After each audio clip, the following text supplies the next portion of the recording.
Vamos lá, mais um vídeo 9 do Estatuto dos Funcionários Públicos do Estado de São Paulo. Nós paramos no artigo 273, vamos terminar hoje a sindicância e dar início no processo administrativo propriamente dito. Artigo 273. Aplica-se à sindicância as regras previstas nessa lei complementar para processo administrativo, com as seguintes modificações. A autoridade sindicante e cada acusado poderão rolar 3 testemunhas. A sindicância deverá ser concluída em 60 dias. Com o relatório, a sindicância será enviada à autoridade competente para a decisão. Portanto, como serão os procedimentos, os detalhes da sindicância? Será como do processo administrativo, que a gente vai estudar a partir do próximo slide. Então, são as mesmas regras, só que há essas 3 alterações. O número de testemunhas é diferente. O número de testemunhas aqui são 3 testemunhas para a autoridade que instaurou a sindicância e para aquele acusado. Cada um pode rolar 3 testemunhas.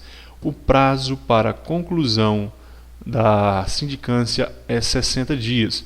Cuidado com isso, porque são muitos números que a gente tem que memorizar. Por exemplo, 90 dias é o prazo máximo de suspensão, 180 dias é o prazo máximo de afastamento provisório, entre outros números, e estes 60 dias de sindicância a gente também deve guardar. Com o relatório, a sindicância será enviada a quem? Autoridade competente para a decisão, que no caso a própria lei diz que é o Procurador-Geral do Estado. Esses 3 itens nós devemos guardar. A respeito da sindicância, nós faremos exercícios também, esses exercícios vão nos ajudar a fixar esses números, essas datas, esse lapso temporal. 274. São competentes para determinar a instauração do processo administrativo as autoridades enumeradas no artigo 260 até o inciso 4, inclusive. Cuidado quando diz esse inclusive, quer dizer que o 4 também. Lá no artigo 260, a gente viu o seguinte: quem tem competência para a aplicação das penalidades. Então, governador, secretário de Estado, procurador-geral do Estado e superintendente de autarquia, neste caso, se o acusado, se o réu, é um funcionário da autarquia, o chefe de gabinete até a suspensão, coordenadores até a suspensão limitada a 60 dias. Todos esses 4 podem instaurar o processo administrativo. São competentes para instaurar o processo administrativo todos esses 4 itens. Exclui-se quem? Diretores e departamentos de divisão. Os chefes imediatos, geralmente, eles não podem instaurar o processo administrativo. Portanto, o chefe de gabinete pode, os coordenadores podem, os secretários de Estado podem e o governador pode. Então, não confundir quem pode aplicar a penalidade com quem pode propor, instaurar o processo administrativo. Até o item 4, todos podem instaurar o processo administrativo. Não importa qual é a pena que vai ser culminada ao final. Instaurar o processo, todos podem. Exclui-se quem? Diretores de departamento e divisão. Voltando para o nosso texto, então o 4, que são os coordenadores, eles também podem instaurar o processo administrativo. Artigo 275. Não poderá ser encarregado da apuração nem atuar como secretário, amigo, íntimo ou inimigo, parente consanguíneo ou afim em linha reta ou colateral, até o 3º grau inclusive, cônjuge, companheiro ou qualquer integrante do núcleo familiar do denunciante ou do acusado, bem assim o subordinado deste. Vamos tomar cuidado com o artigo 275 porque há muita informação. Aquela autoridade que instaurou o processo administrativo, ele vai designar funcionários para que atue. Se for um procedimento simples, a própria autoridade pode apurar. Se for um procedimento complexo, a autoridade vai designar funcionários públicos efetivos para trabalhar naquela apuração e outros, ou eles mesmos, para atuar como secretário. Só que se ele for amigo ou inimigo do réu, ele não pode participar. Se ele for parente consanguíneo ou afim, não pode participar também. Ainda que linha reta ou colateral, pai, filho, irmão, não pode. Até o 3º grau, nem sobrinho, nem tio pode. Inclusive companheiro ou qualquer integrante do núcleo familiar do denunciante não pode, ou o acusado, bem assim o subordinado desse. Então, tanto do denunciante como do acusado. Preste atenção neste caso aqui, nem os parentes, amigos do denunciante, daquele que apresentou a irregularidade, nem como do acusado, daquele que será o réu no processo. Então, nenhum deles podem participar. Nem ainda, por motivos óbvios, um subordinado. O subordinado deles não podem ser por causa do motivo óbvio de hierarquia. Como que um subordinado vai ficar coibido para apurar, para entregar o próprio chefe. São limitações, portanto, trazidas por essa lei. A gente vai guardar que parentes e pessoas muito próximas não podem ser nem o réu, nem do réu, nem do denunciante, podem participar do processo, não podem trabalhar na apuração, nem mesmo como secretário, aquele que vai redigir, que vai fazer o procedimento burocrático, também não pode. Artigo 276. A autoridade ou funcionário designado deverão comunicar desde logo à autoridade competente o impedimento que houver. Eles devem comunicar. Se houver impedimento, eles não devem prosseguir para depois comunicar. Isso aí também é óbvio, não cai em prova, não há perigo. Comunicar imediatamente se houver impedimento. Tem mais fim objetivo isso aí, não é para fins de prova, era para apresentação mesmo dos trabalhos da comissão que vai apurar. Artigo 277. O processo administrativo deverá ser instaurado por portaria. Isso aqui é interessante, pessoal, porque todo mundo passa descuidado por isso. Quem que não passa descuidado? O examinador. O examinador da banca, ele vai olhar aqui e vai falar, opa, eu vou colocar aqui que o processo administrativo será instaurado por decreto, por resolução, por notificação no Diário Oficial. Qual é o instrumento? Portaria. No prazo improrrogável de 8 dias, aqui todo mundo preste atenção, no prazo improrrogável de 8 dias, do recebimento da determinação e concluído dos de 90 dias da citação do acusado. Guardar 8 e 90 é tranquilo, o que é mais complexo é a partir de quando começa a contagem. 8 dias do recebimento da determinação. A autoridade me incumbiu de fazer esse processo, de instaurar, de concluir esse processo. Instaurar não, né? Concluir não, instaurar. Eu tenho 8 dias para instaurar essa portaria.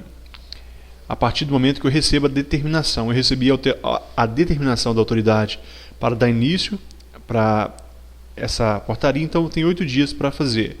E a conclusão dos trabalhos, ou seja, a conclusão do processo, 90 dias. A partir de quando? Da citação do acusado. A partir do dia que o acusado for citado, ou seja, vai chegar um funcionário público, ou também por edital, ou pessoalmente na própria repartição, aquele acusado vai ser notificado de que está sendo instaurado um processo administrativo contra ele. Então, a partir daquele dia que ele tomou ciência, há o prazo de 90 dias para aquele processo ser concluído.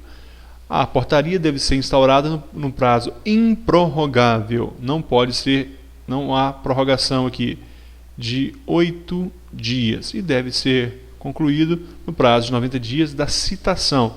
Não é da portaria. 90 dias a partir da citação do acusado. Parágrafo 1º. Da portaria deverão constar o nome e identificação do acusado, a infração que lhe é atribuída, com descrição sucinta dos fatos, a indicação das normas infringidas e a penalidade mais elevada em tese cabível. Isso aí é de praxe, não há muito problema para nosso fim, que é a prova. Nome e identificação, de que eu estou sendo acusado, a indicação das normas infringidas.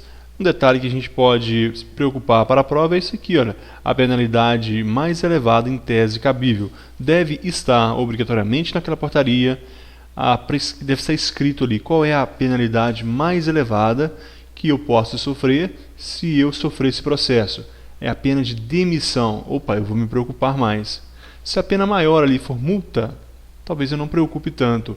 Eu não me esforce para apresentar minha defesa. Então, por isso, deve estar a pena elevada. É um detalhe importante para a nossa prova. Parágrafo 2º. Vencido o prazo, caso não concluído o processo, o procurador do Estado que o presidir deverá imediatamente encaminhar ao seu superior hierárquico relatório indicando as providências faltantes e o tempo necessário para o término dos trabalhos. O parágrafo 3º diz que o superior hierárquico dará ciência dos fatos a que se refere o parágrafo anterior e das providências que houver adotado a autoridade que determinou a instauração do processo. Eu sou um funcionário, eu estou fazendo a apuração do processo administrativo. Vence o prazo e o processo não está concluído. Portanto, o procurador do Estado que está presidindo esse processo administrativo, ele vai caminhar ao superior dele, indicando as providências faltantes e o tempo necessário para o término dos trabalhos. E o superior dele vai encaminhar a autoridade, o meu chefe que me indicou para fazer aquela apuração. O que? As providências que houver adotado. Pessoal, desculpa aí, na realidade eu confundi com o inquérito preliminar. Aqui é o processo. Aqui essa parte aqui, nós estamos no processo lá na Procuradoria do Estado. Então venceu o prazo. O processo está na mão lá do procurador. O procurador não concluiu, portanto, os seus trabalhos. Ele vai comunicar ao seu superior. O superior do procurador vai encaminhar à autoridade que determinou a instauração do processo, dará ciência dos fatos, por que não está concluído, qual providências deve se tomar, ok? Então é isso. Nessa fase aqui nós estamos na Procuradoria Geral. É processo, não é mais aquele inquérito sumário, aquele inquérito preliminar. Artigo 278. Atuada a portaria e demais peças pré-existentes, designará o presidente dia e hora para audiência de interrogatório, determinando a citação do acusado e a notificação do denunciante se houver. Aqui agora nós estamos nas fases específicas ali do processo administrativo. O presidente daquele processo, ele vai, depois de atuada a portaria, ele vai convocar um interrogatório do acusado. Ele vai terminar o que? A citação, porque não é intimação, porque ainda não é a condenação. A citação é anterior. A citação é para o procedimento administrativo, não é para notificar de uma punição. Então é citação. Ele vai ser citado como um acusado e será notificado do denunciante se houver algum denunciante, porque pode não haver. Pode ser, por exemplo, uma prova que pode ser um abandono de cargo. Neste caso, não vai haver denunciante, vai haver a ficha de ponto dele ali que vai estar em branco. Então, se houver denunciante, será notificado para que ele possa comparecer. Ainda, parágrafo 1º, um mandato de estação deve conter aquele mandado que vai chegar a mãos do acusado, contendo toda aquela denúncia, toda aquela acusação, para que ele possa se defender, deve ter a cópia da portaria que instaurou o processo, data e hora e local do interrogatório para que ele possa comparecer, que poderá, cuidado pessoal, cuidado, isso aqui eu já vi várias questões em vários estados. No estado de Minas Gerais é semelhante, eu já vi questões aqui dizendo que o procedimento deverá ser acompanhado de advogado. Não é deverá, é poderá, é facultativo. A presença de um advogado no processo administrativo é facultativa. Nós sabemos que na justiça é obrigatória a presença do advogado. O advogado, defensor público. O advogado, aquele que tem a carteira da OAB, no processo administrativo é facultativo. A defesa poderá ser feita muitas vezes por outro funcionário, poderá ser feita pelo próprio acusado. Pessoal, eu estou lembrando uma coisa aqui, é o seguinte, é porque eu fiz também o vídeo para Minas Gerais. Aqui é diferente. Na realidade eu peço desculpa, porque em São Paulo é diferente. No caso mineiro, não há obrigação de advogado. Poderá ser um defensor qualquer sem ter a profissão de advogado. No caso de São Paulo, não. Se não houver um advogado, se ele não tiver um advogado por falta de recursos financeiros ou outro, o procurador vai nomear um advogado dativo. Então será um advogado nomeado pelo Estado, advogado dativo. Não, ele não vai pagar, portanto, é sim obrigatório, recicla essa informação, é sim obrigatório a presença do advogado no processo administrativo. 3. Data e hora deve conter aí na portaria, local do oitivo do denunciante, se houver, que deverá ser acompanhada pelo advogado do acusado.